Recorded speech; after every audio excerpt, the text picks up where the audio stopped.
Welcome all of you for international webinar on uniqueness. I welcome all of you for international webinar on uniqueness of oral literature in African literature, a study organized by our PG Department of English, Rajapalayam Rajus College, Rajapalayam. Now I welcome today's keynote speaker, Professor Marian Tegag Harupe, Senior Lecturer, Communication Study and Skills, Boto University, Namibia. She is going to present her address on uniqueness of oral literature in African literature, a study. I welcome you, ma'am. I welcome Mr. Rajesh Subramanian, Founder Dean, Boto University, Namibia. I also welcome staff members of our department, Organizing Secretary, and all participants of this international webinar. I welcome you all. Next I request T. Mardhanayam sir, Assistant Professor and Head of Rajapalayam Rajus College, English Department, to introduce the chief guest to all participants. Why did you do that? Why did you take my charger water the time that I needed it most? Good evening. Good evening. I feel privileged to introduce the keynote speaker to all the participants. The keynote speaker of the day is Mrs. Marian Tegag Harupe, Senior Lecturer, Communication Study and Skills, Boto University, Namibia. Madam has taken her basic education in teaching diploma from Pencock College of Education, Namibia. She has taken her advanced certificate in English education from Northwest University, South Africa. She received her bachelor degree in English from Namibia University of Science and Technology. She has also received her Bachelor of Educational Law, System and Management Honors degree from South Africa. She received her master's degree in English and Applied Linguistics from Namibia University of Science and Technology. She is a multilingual. She has a profound knowledge in African literature and has delivered several lectures in African literature. At present, she is working as a senior lecturer in communication study and skills, Boto University of Namibia. With these few words of introduction, I request the resource person to deliver her special address. I welcome you, ma'am. Over to you, ma'am. I welcome you, ma'am.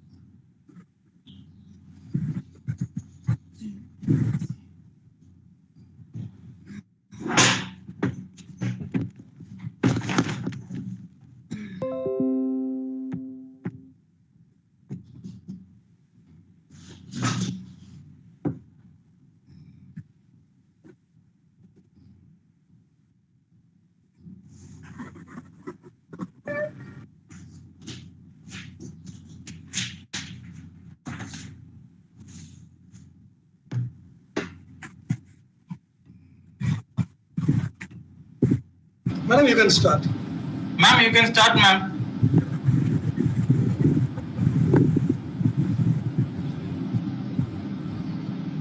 Hello, ma'am.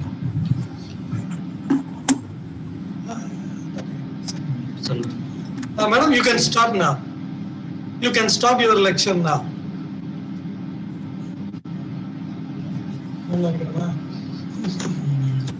Yes.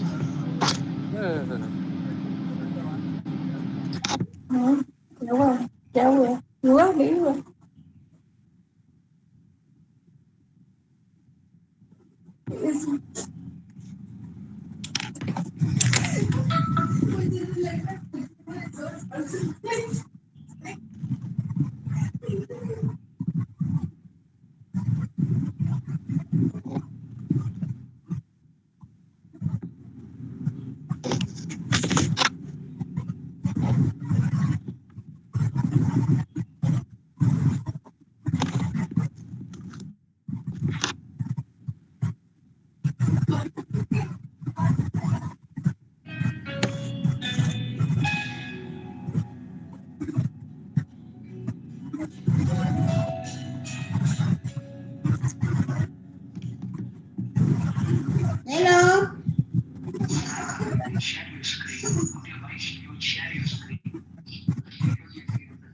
Oh, no, I don't know how to share the screen. I already sent the slides to them.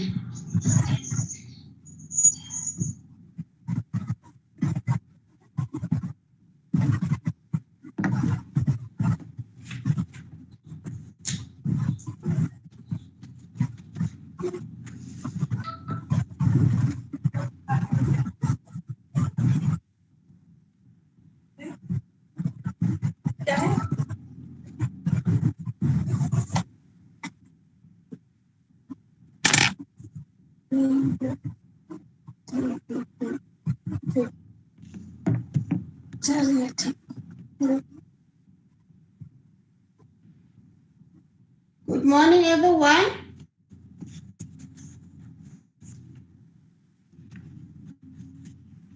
My name is Marianne Tega Gideon Harupe. I want to talk about the unique of African oral literature in literature. Okay, to start off, I'm going to start with the introduction.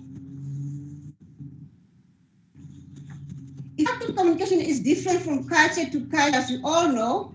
One way to communicate language is through oral performance, through literature, which is no better than other ways of communicating.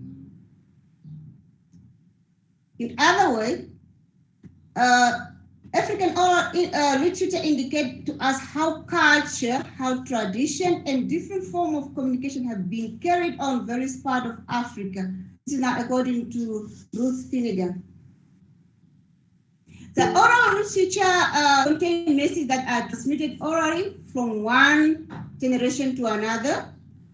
The message may be passed down through speech, songs, and might take form of folktale and fables, epic histories and narration, proverbs, or saying and songs.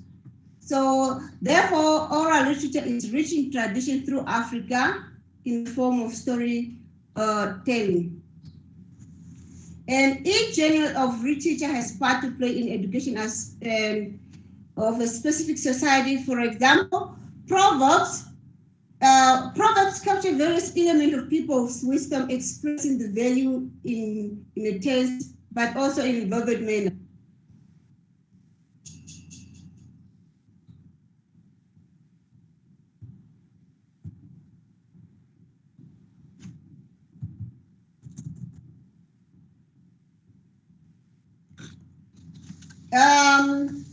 To continue with the introduction, oral literature is the heart of people's way of life.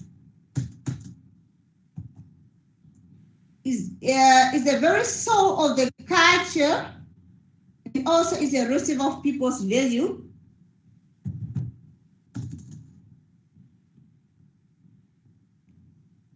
It expresses and gives a society a world of view through storytelling, and also giving them a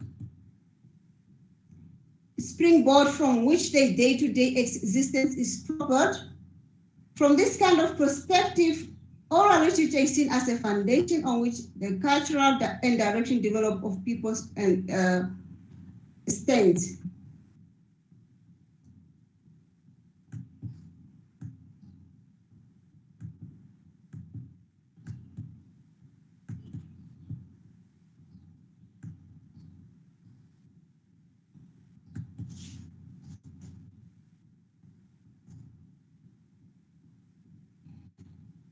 According to Seoul 2009, reiterating the value of oral literature in Africa, oral literature forms such as stories, songs, and proverbs are metaphors to guide moral choice and self-determination. Therefore, oral literature focus more on teaching the people moral values, especially the and also, African oral literature indicate to us how culture, tradition, and different forms of communication have been carried out in various parts of Africa. This is now according to Ruth Finnegan.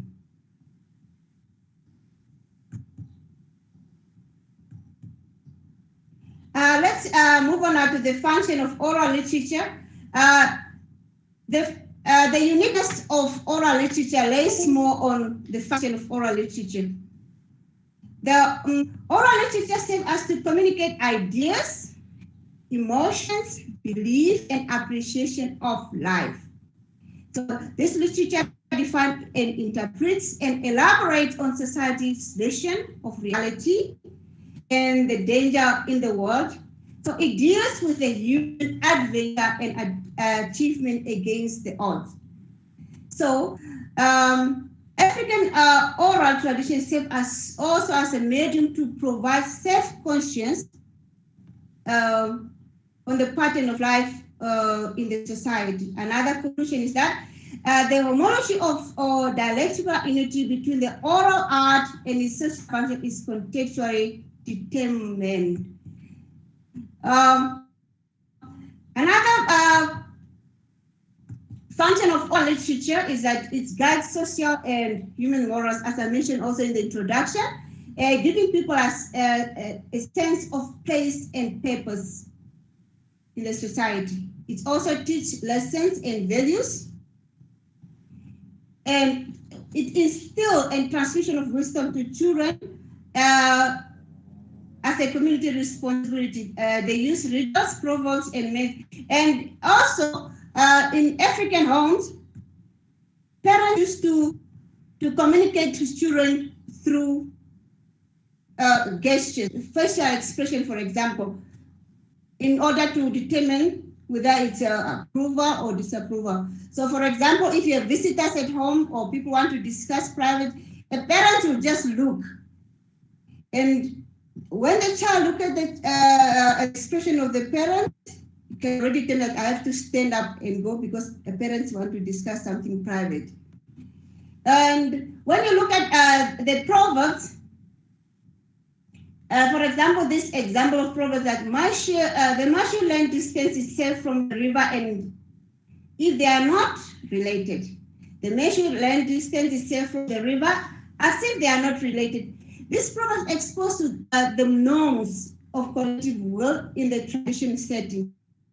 Okay. Separating from the social totality is not profitable. So it's also cautious to those abandon their associate in the time of trouble.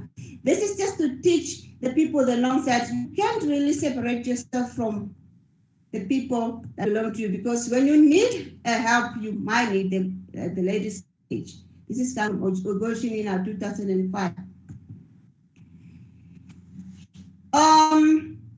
In oral literature, we find different genres.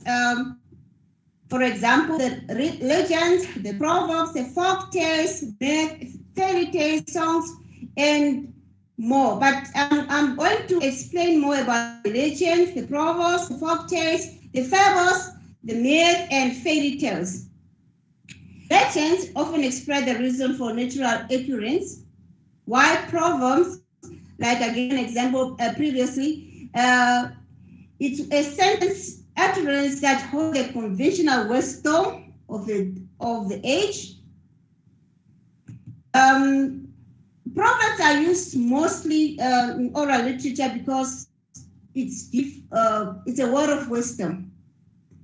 Then folk tales, songs, stories, myths, and proverbs of people as handed down orally before they were ever written down. Folk tales also they are also more common in oral literature and also more common in most African homes. The fables and rational demonstration of useful truth, especially in which animals speak as humans, and this is more suitable for children because children like animations. Then you have myth, traditional narratives, often based in part of historical events that reveals human behavior and neutral phenomena by its symbolism. Then we come up with fairy tales. Fairy tales also more suitable for children. Stories in fantasy, make-believe, and often magic. And this is also now also playing on national broadcasting, where the stories are also being narrated in indigenous language, but I'm going to talk about it also further. Okay? And this story, mostly they start like once upon a time or long time ago. And how is it this oral literature now is performed in African way? So this is it's performed through expressive of tone, gesture, and facial expression. For example, a funeral song, you cannot sing a funeral song in a joyful manner. You should conduct yourself appropriate with a state of sadness, wearing at the same time the right facial expression, assuming the right quality of voice, like someone who's at the funeral, because funeral people mourn, they don't really laugh. But yeah, in some culture, I know that people during the funeral they dance and sing, but in most cases it's said because someone passed away.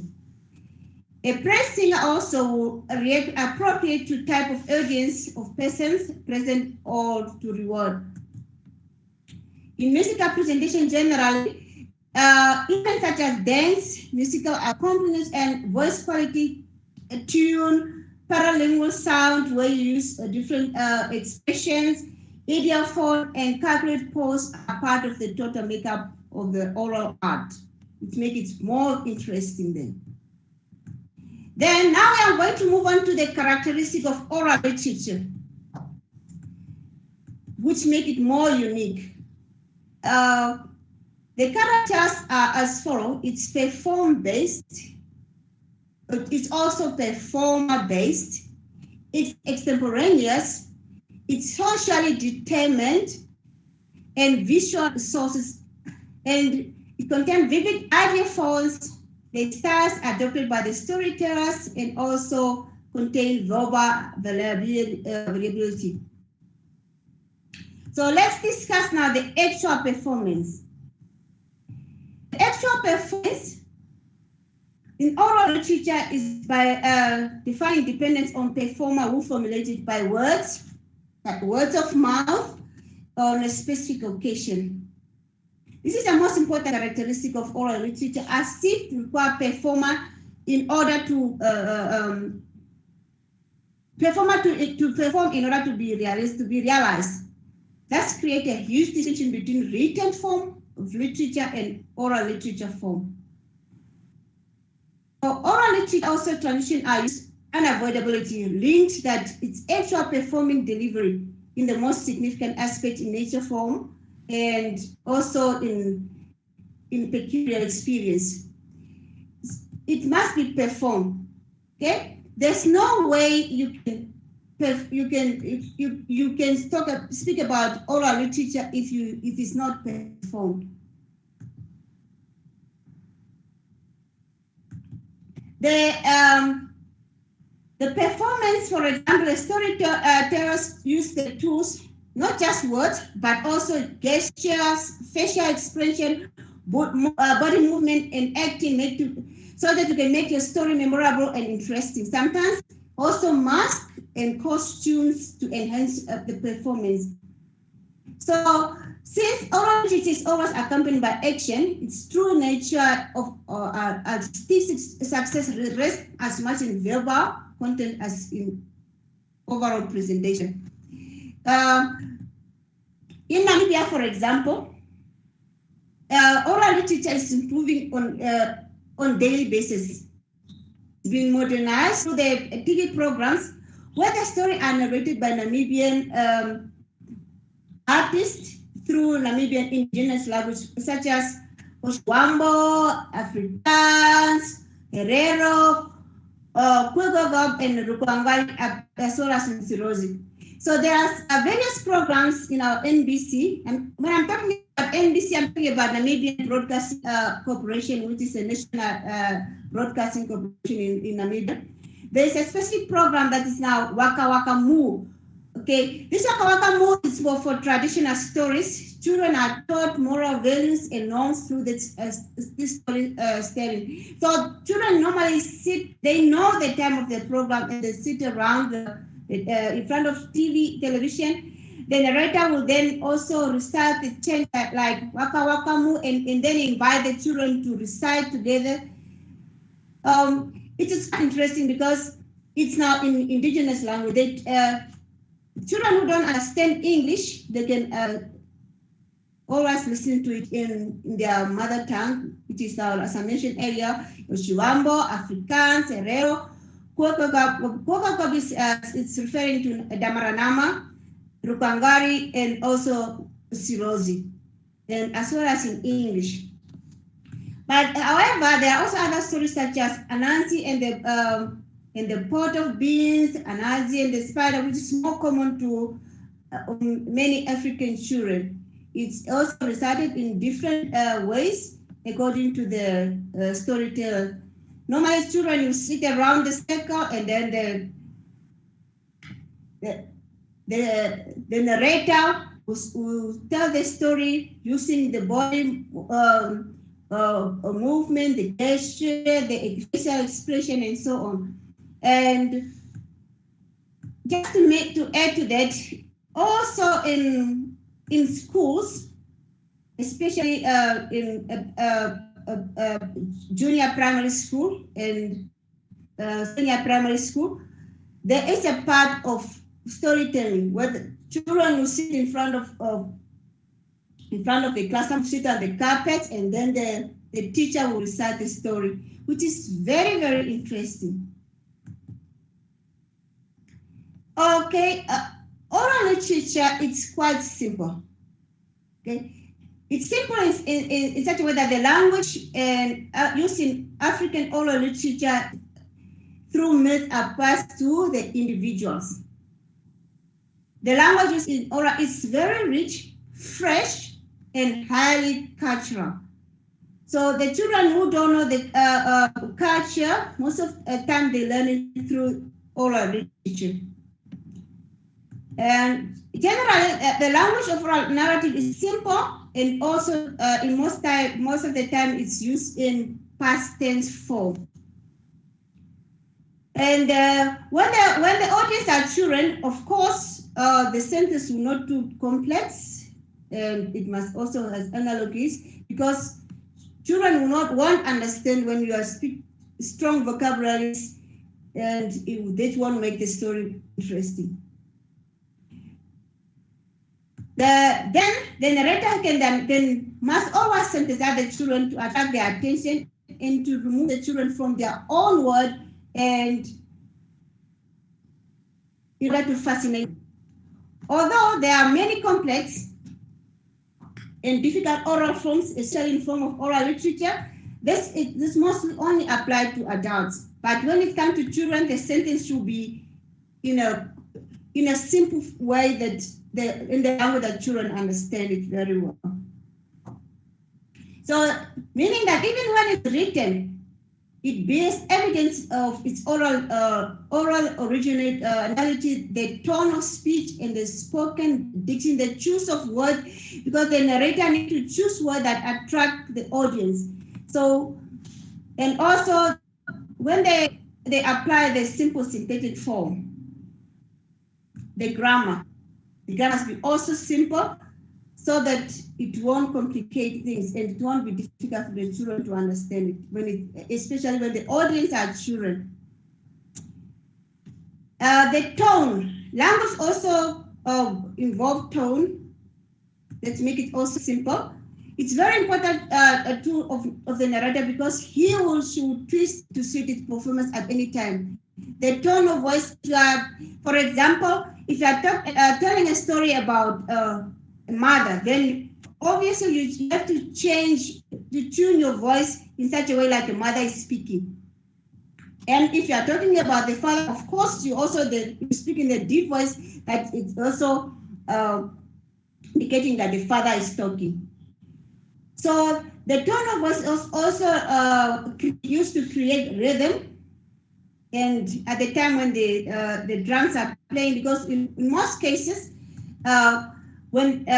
during storytelling, there will be also drums, traditional drums that are playing according to to give a pause to a transition from one episode to another. Some Oshuama traditional stories incorporate also poem, for example, the story of Shindiba. When I'm talking about Oshuambo, it's a Namibian indigenous language, which have a majority of people in Namibia are speaking. So most of the stories, even on the national broadcasting, will be played in Oshiwango because it's where the majority of children understand. And like for example, the story of Shindiba. Okay, when the monster comes from the child that he has taken, and then they sing a song which is slightly in a rhythm, but it's also quite refined to the children. So the children, because the monster is coming to take the children, so the relic must be also show that tone, that emotion, that of the monster. And another characterizes African oral literature is extemporaneous. Okay, you can speak without preparation. You can also improvise. This is a chief characteristic of orature, which is literature, and no two presentations are ever the same. It's always subject to modification. If I tell the story today, when another storyteller is going to do it, it's going to do it in a different way because it doesn't require you preparation. You only imitate the characters in the story. So in most cases, no two presentations are ever the same. The plot and the theme are regularly moderated due to the needs for their adaptation to prevailing circumstances also. So the elaboration would vary from artistic to another artist, from temperament to temperament, and from occasion to occasion. For example, the repetition in musical form usually depend on what presenter want to emphasize. So if for example, I want to emphasize on the specific verse, perhaps the next narrator will want to emphasize on a different one. So it's more extemporaneous. And the very structure of literature, it requires impromptu, where you can just improvise. Therefore, unpredictability is part of very form of the oral art. You can always expect the unexpected to make your story more interesting.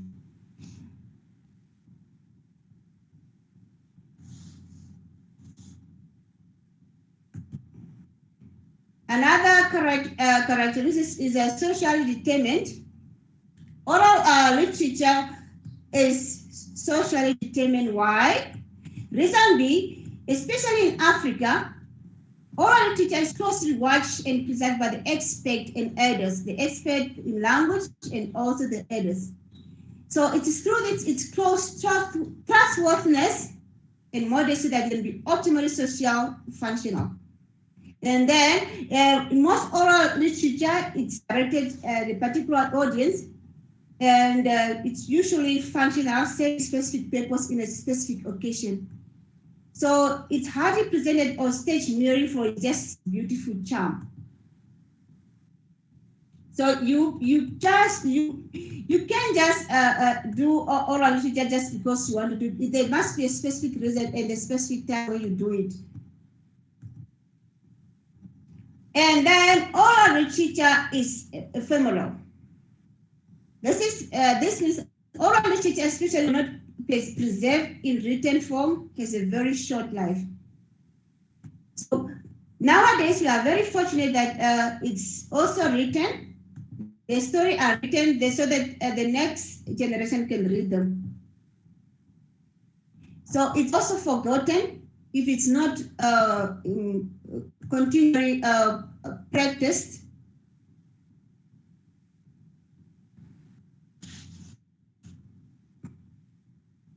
Then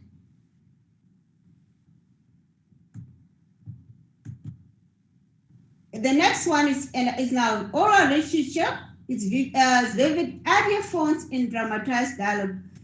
It's either vivid font or dramatized dialogues, meaning that the manipulation of audience sense of humor is to amaze the performer. So the performer will do it in such a way that you manipulate the performer in order to attract their attention. For example, I go back again to the Oshuambo radio storyteller Mapeni Protocol. This Mapeni Protocol is it's one of the artists, or maybe an oral artist that used to play drama in Oshuambo, traditional dramas in Oshuambo language, in the Oshuambo NBC radio, NBC Namibian Broadcasting Corporation here in America. This is where the oral literature differs from written literature, because the oral speaker can develop resources on its own purposes. So this artist, this narrator, Mapeni Protocol, you come up with plays teaching about moral value, the importance of maybe, for example, respecting children, or respecting or children respecting the adult, and so on. So all these stories have moral values, but he can always do it different, using different sources and also in paper. Sometimes that's why normally it's on the radio, because most of the people, especially at the village, they don't have television, but they can listen to the radio.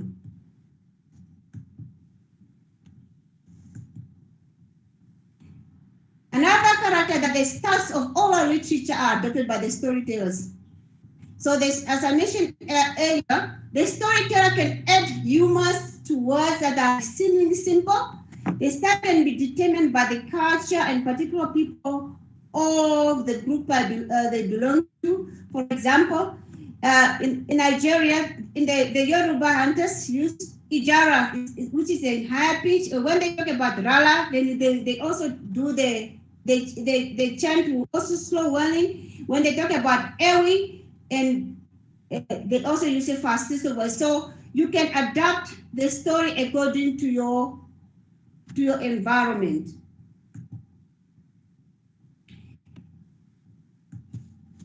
Well, in African oral literature also there's a verbal variability. The verbs differ. The words differ. So meaning that a similar poem or the story might vary depending on who is telling the poem, who is reciting the poem at that time. Different storytellers have the way of adding words to the story. This led to one story having different versions.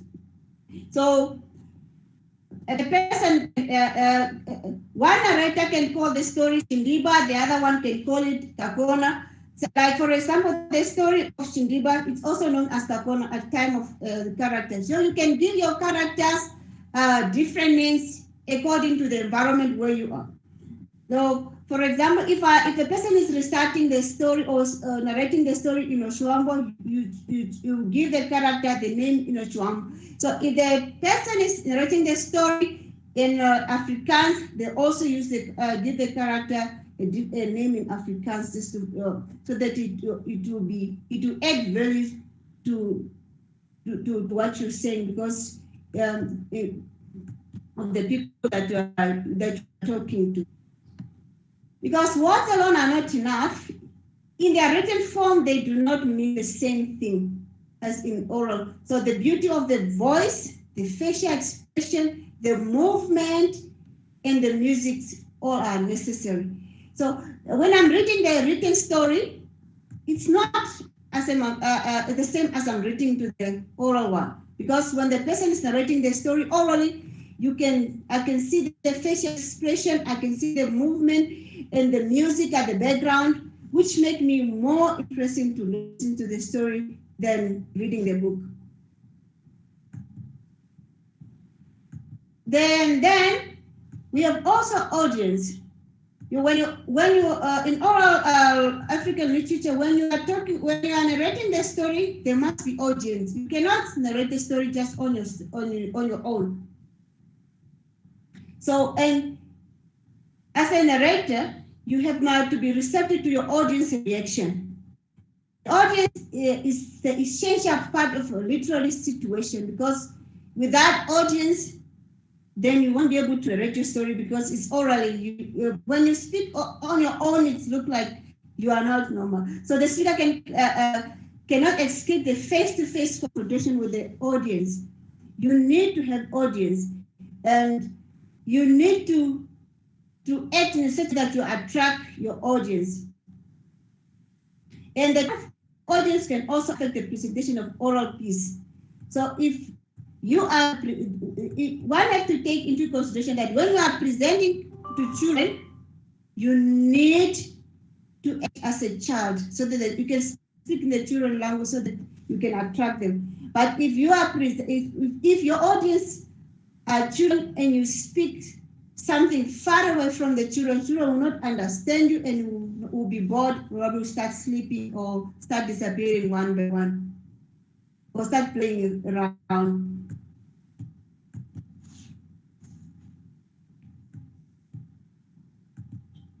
So coming to the conclusion of the presentation, through oral literature, one can say that Africans take advantage of their ability to dance, to sing, to chant, to narrate, and use language in order to show the world how they live and who they are and what they can do. It's now through oral literature. The oral narrative are presented in such a way as to highlight strong qualities with which members of society are called upon to strive for, and to ridicule weakness which one is encouraged to repudiate. Therefore, oral literature enshrines people's tradition culture of an African oral literature focus more on oral tradition. Therefore, it cannot be emphasized that oral literature is the soul of African society. That's why we are proud of our oral literature and insist that it should become an all-important subject in all our education system. And I believe that we are doing it at school because literature is also part of English. So it's been integrated into English at schools. I come to the conclusion of our presentation. Thank you very much.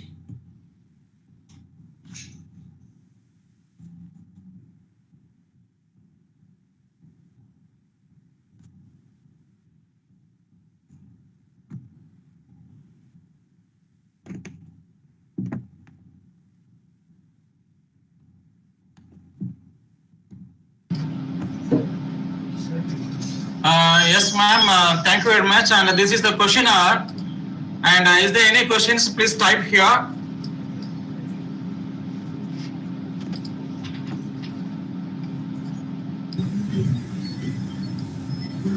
Hello. Hello, I have a question. May I forward it?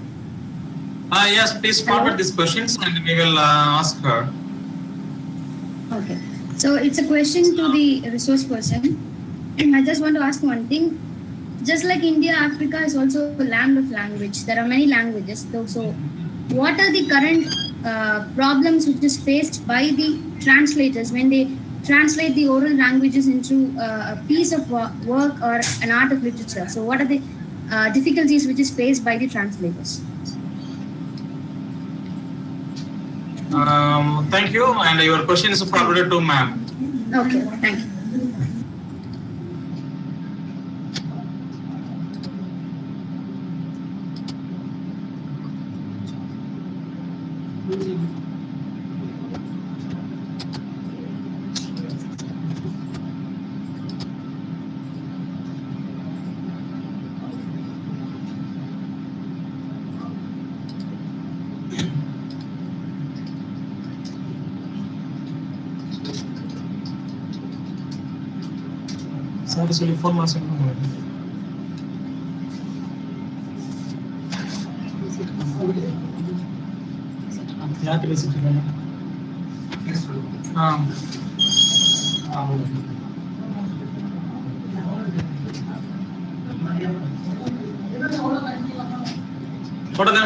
Question கேட்டிருக்காங்க.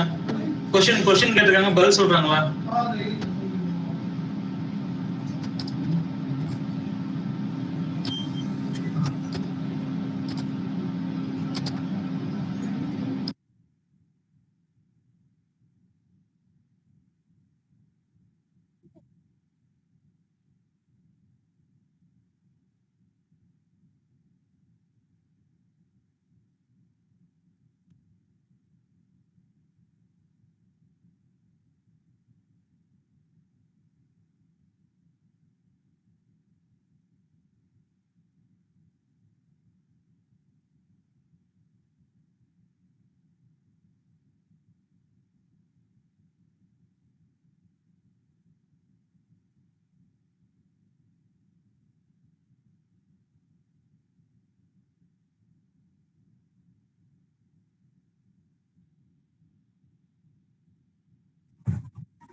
I'm going to answer the question.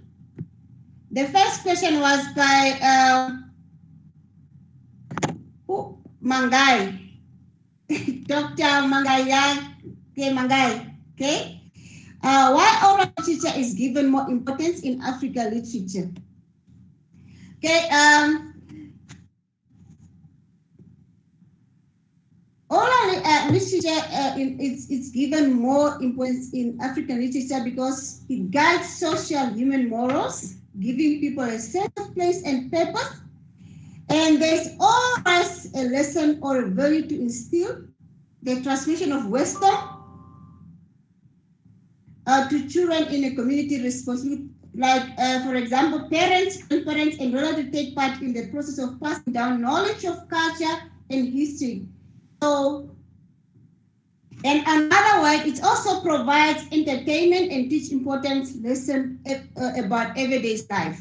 Let's now answer to question 1. And then I'm moving on to the question of anthem. What are the problems faced by the translators? I can say that the problems faced by the translator is that there are some words that sound so good in indigenous language, but when you put them into English, it means something else. That it will not have that essence as if you are speaking in your indigenous language. And also, sometimes you have to translate a story that is written in indigenous language to English, it's the same. So the essence of the story might not be the same as if you are doing it in your indigenous language. Then I move on to Dr. Charadurai. Is there any connection between oral literature and epic literature of African society? I believe that yes, there is a connection.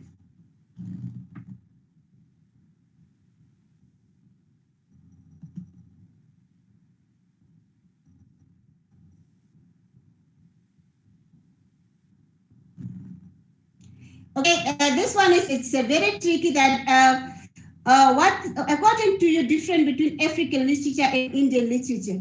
Really, I can't say that there's much difference. I haven't been in India to know the culture, but when I think all literature, all literature instill values and moral values. They are also educating the society. I believe as well as we are also educating people in Africa, we are also educating people in India through literature. So I believe there is a similarity. There might be a difference in the way it's performed, but there's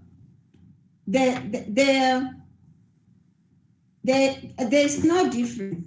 I don't think there's a difference because oral literature always teach is moral values to people.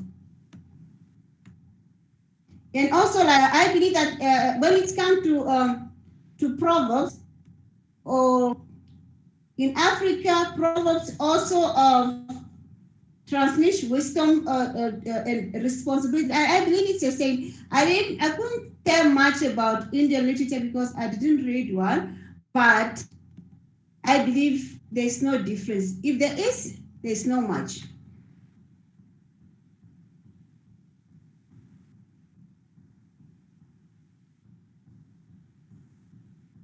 There's another, this one. How are the natural elements represented in oral literature of Africa? I'm asking reference to what to the ways in which different culture of the world represent fire, earth, air, water, either in the form of gods or and so on. I want to read again this. I'm asking reference to the way. How are the natural elements represented in oral literature of Africa? Yeah, in oral tradition, when we are living out religious, they some of them like myth, they also represent something, but there are also stories of gods and so on, but that was not in oral tradition long time ago. But now the oral literature, most time they have to change it into to fit in the nowadays society.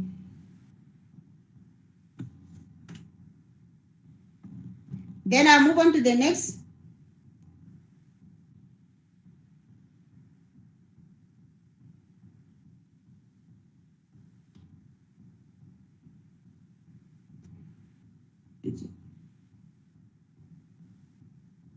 Okay, this one is quite interesting.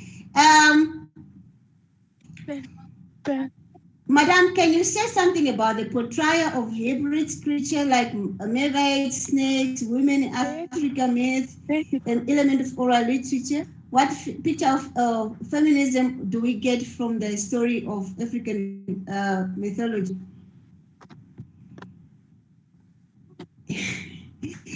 This is quite interesting. Really, when you talk about feminism in the oral literature, normally most of the stories, like the story for children, then when they portray feminism, they normally portray as a mother. The mother who maybe look after the children. Normally the women, the women or the female actor represent such a good character that their mothers maybe that are hiding their children or run away to hide the children and so on. But however, there are also some where the women are also like really oppressed, where the issue of patriarchy is coming in, where the fathers are like they are labeled as monsters and the women are suffering. But in most cases, like for example in this children's story, women are portrayed in such a good way that they are the ones that are caring. They are the ones that are cooking for the hunters. They are the ones that are hiding the children. They are the ones that picking up the child that was found in the bush and later on maybe become a monster and so on. So really, the picture of feminism in most of the story is quite good. However, there are some stories where the women also like they are portrayed as object or being oppressed according to the patriarchy. When you are involving now, where the baby story is involving abuse and so on.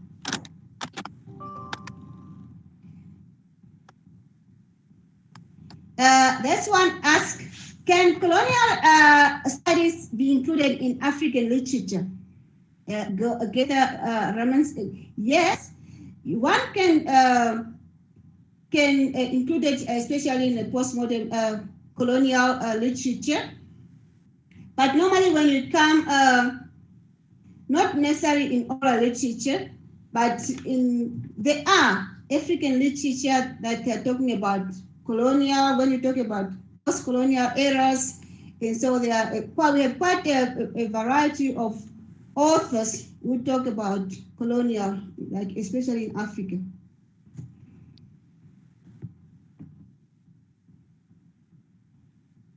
Then Santosh he said, what according to you is the difference between African literature and Indian literature? It's the same question like the previous one. I don't think there's much really difference in literature, because when you talk about literature, you talk about guiding the social and human morals, giving people a sense of place and purpose, and also transmission of wisdom, and also literature sometimes it's written in the form of entertainment. So I can't really see again really say that there is a difference between Indian literature and African literature. Because when a person writes literature, I think the purpose is to teach something, to carry a message out to the readers.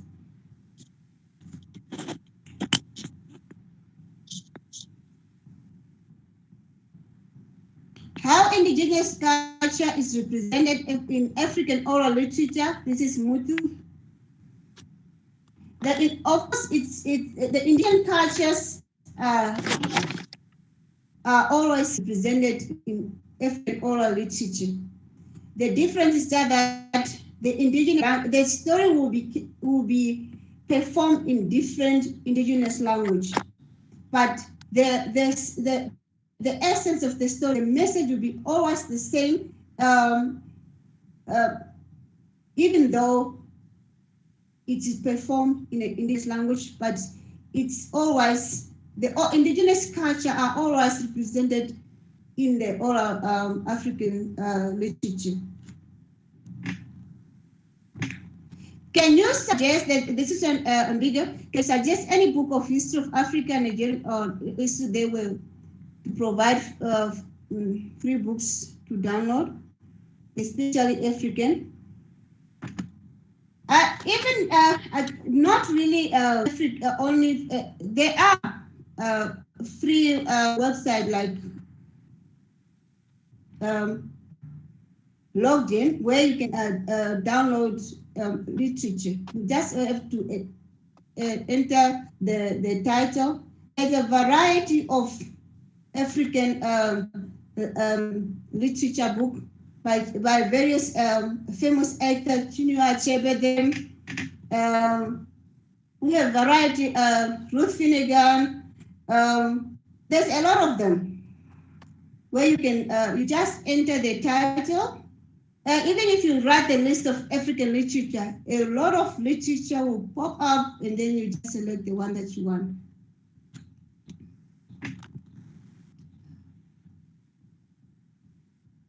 What are the major themes in African literature? The major theme in African literature mostly is unity. It's to guide social and human morals, and to give people a sense of place and purpose. Is to educate and to teach, which the purpose of passing on information from generation to generation.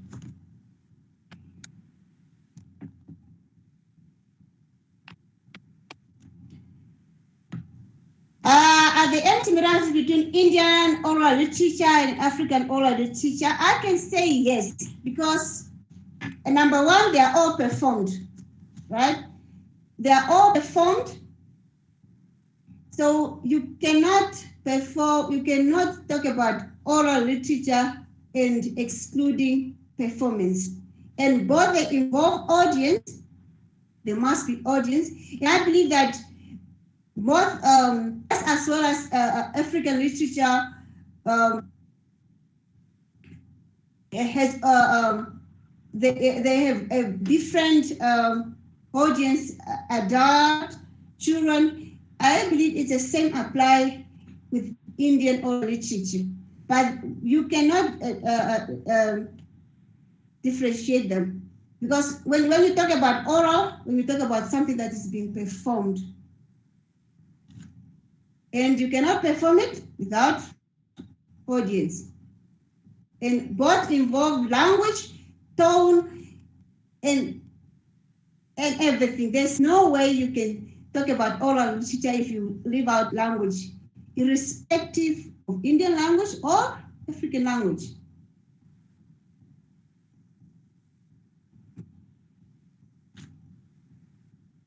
And I also believe that they also adapt the same style, because the performer, the narrator in Indian oral literature, we use different style to attract he or his audience, and which is the same apply in African literature, African oral literature.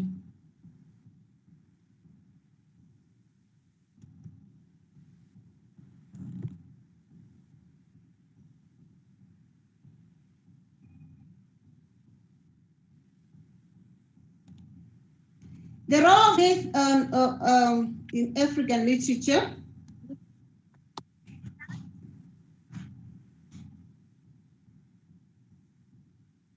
And then the other one asks, what is the symbolism used in African literature? And there are a lot of symbols. When you talk about, especially the heroes, most of the story, there's always hero. There's always victory. And the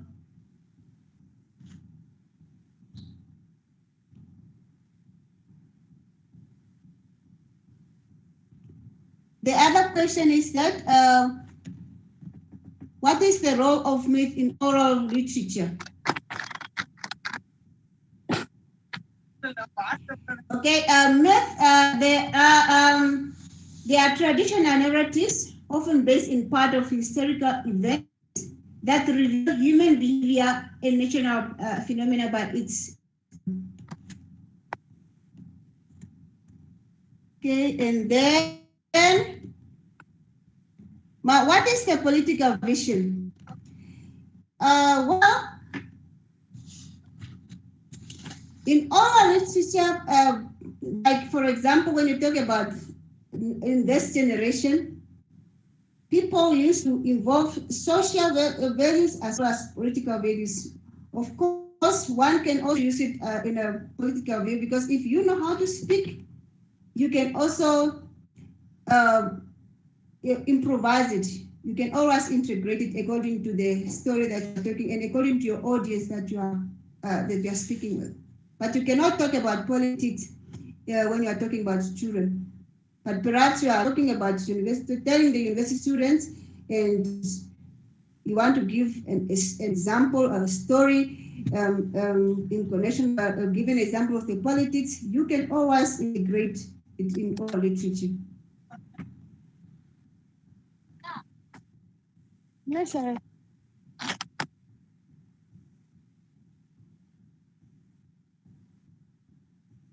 This one was already asked about the women, how the women are portrayed in African.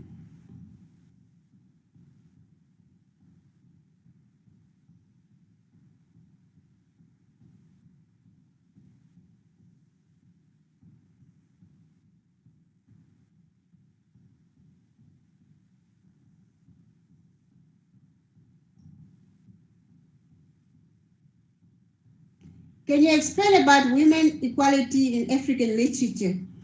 Yeah, quite interesting, yes. Women are portrayed in different way in African literature. Like when you talk about some women in some literature, African literature, women are portrayed as heroes, and in some portrayed as people who are fighting. Women are fighting for their rights. Women who form a group of feminism and so on. Then we have also women also that are also portrayed as objects, those who suffer in the hands of men. Like we talk about, if I can tell you, maybe I can give you an example of the book. You can look, maybe the Purple Hibiscus of Chimamanda Adichie in Nigeria, or you can also talk about Red on the Purple Violet of Shantu by Nishani Andreas. It's a Namibian author. So you can see how women are portrayed in different. But then we have also some authors like in Botswana who portrayed as a hero, the woman who stood in the book of Maru, where the woman stood up for their right, even though she was for the marginalized group. So women are portrayed in different in different forms in the African literature.